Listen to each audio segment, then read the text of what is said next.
moi, je me pose surtout la question dans l'autre sens. Pourquoi cet homme, qui apparemment a déjà eu des soucis par le passé, tient absolument à reprendre le Havre?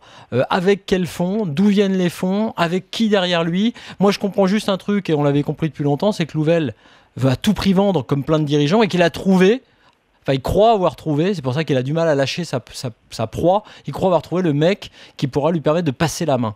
Sédou à Lille, il voudrait passer la main, mais voilà, il n'y a personne qui veut investir. Il a trouvé son Belge, comment il s'appelle, qui lui est vraiment quelqu'un qui a fait fortune via ses différents business. Voilà, on l'a dit l'autre fois déjà dans un after. C'est-à-dire que les présidents de club aujourd'hui ont tendance à faire confiance aux premiers zozos qui regarde ce qui s'est passé à Nîmes, regarde ce qui se passe. C'est ça le plus inquiétant, parce que je vais te dire parce que tout le monde perd de la thune dans le foot et tout le monde veut bien vendre. sûr. C'est ça la réalité. C'est normal, ils travaillent tous mal. C'est normal qu'ils perdent du blé. Mais enfin, bien, de toute façon, le foot est pas rentable en France. Hein. Il n'y a pas de mystère. On paye trop cher les bonhommes qui jouent. Donc de toute façon, tu es sûr de perdre du fric. Gilles, il faut de la compétence. Moi, je dis toujours. Et elle est plus qu'absente dans notre foot. Daniel, en plus, je peux te le dire, toi, j'adorais quand tu commentais la Ligue 2. Tu étais le seul mec qui me faisait plaisir à entendre un commentaire, tout sport confondu. Refermons la parenthèse. Ça fait 15 années que les salaires évoluent. Est-ce que le niveau des joueurs a augmenté proportionnellement au salaire? Non, bien sûr que non. Donc tu payes plus cher des mecs moins bons. Ouais,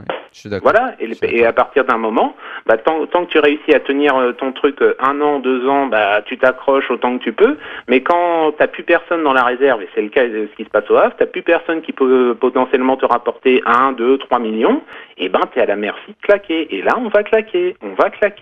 Parce que forcément, ces 20 millions, ils vont pas arriver. C'est 20, 25, 30. Gilles, tu sais, Gilles, tu fais référence aux années où je suivais le Havre d'un peu plus près quand je suis allé à Ligue 2.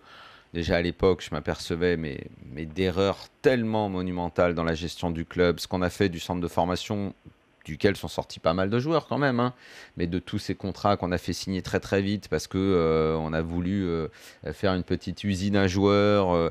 Les mecs jouaient mais pensaient qu'à se barrer parce qu'à un moment il y a eu une hype un peu autour du centre de formation du Havre. Ah oui, avec le premier Charles Zogbia qui est parti.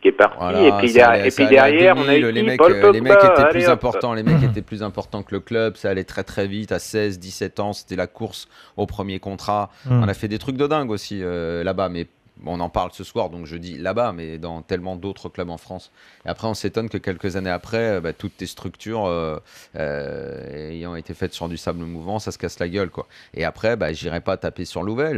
Louvel, je l'ai vu plein de fois, on s'est vu, c'est quelqu'un que j'apprécie beaucoup, mais qui a, comme Martel, comme d'autres en France, je me demande à un moment comment il a géré le club, les erreurs de stratégie globale, les gens qu'il a nommés. On va pas reparler de Montbert, c'est d'autres, certains choix très bizarres. Enfin bon.